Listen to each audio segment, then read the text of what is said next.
ఇక ఈ రోజు నాగర్ కర్నూలు జిల్లా ప్రధాన వార్తలు చూసినట్టయితే ఎస్ఎల్బిసి టన్నెల్లో ప్రమాదం జరిగి నేటికి 25 రోజులు పూర్తయినప్పటికీ ఇప్పటి వరకు అందులో చిక్కుకున్న వారి 7 మంది మాత్రం ఆచూకీ లభ్యం కావడం లేదు.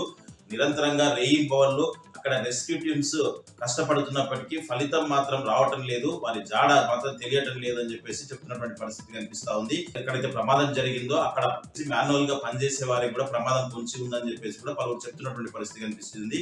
రోబోల సహాయంతో అక్కడ రెస్క్యూ కొనసాగుతుందని చెప్పేసి గల్లంతైన వారి జాడ కోసం రోబోలను వినియోగిస్తామని చెప్పి 6 రోజులైంది. ఇప్పటికీ రోబోలను పంపించినప్పటికీ అవి ఇప్పటి వరకు కూడా వినియోగంలోకి రాకపోవడంతో కూడా పలు విమర్శలు వెల్లువెత్తున్నటువంటి పరిస్థితి కనిపిస్తా ఉంది.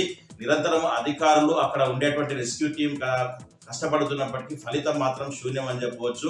ప్రభుత్వం మాత్రం నిమ్మకు నీరెత్తినట్టుగా వ్యవహరిస్తుందని చెప్పేసి ఇన్ని రోజులైనప్పటికీ కూడా దానిపైన ఇంత పెద్ద సంఘటన, దేశవ్యాప్తంగా సంచలనం సృష్టించిన సంఘటన జరిగితే దానిపైన ఒక ప్రభుత్వ ప్రకటన కూడా చేయడం లేదని చెప్పేసి పలు విమర్శలు వినిపిస్తున్నాయి. ఒకవైపు అధికారులు నిరంతరం కష్టపడుతున్నప్పటికీ అధికారులకు ఈ విషయాన్ని పూర్తిగా వదిలేసి ప్రభుత్వం చేతులు దులుపుకున్నదని చెప్పేసి కూడా పలు విమర్శలు ఇక్కడ వినిపిస్తున్నటువంటి పరిస్థితి కనిపిస్తుంది.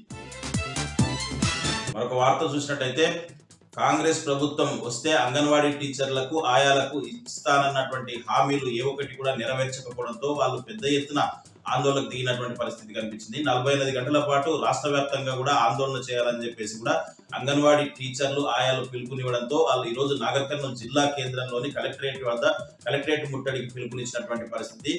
ఈ ముట్టడిలో పెద్ద ఎత్తున అంగన్వాడీ టీచర్లు, ఆయాలు పాల్గొన్నారు. వీరికందరికీ కూడా సంఘీభావంగా సిఐటియు, సిపిఎం నాయకులు ఆంజనేయులు, ఆర్ శ్రీనివాసులు, పర్వతాలు, రామయ్య, అశోక్, గీతతో పాటు పలువురు నాయకులు కూడా సంఘీభావం తెలిపారు.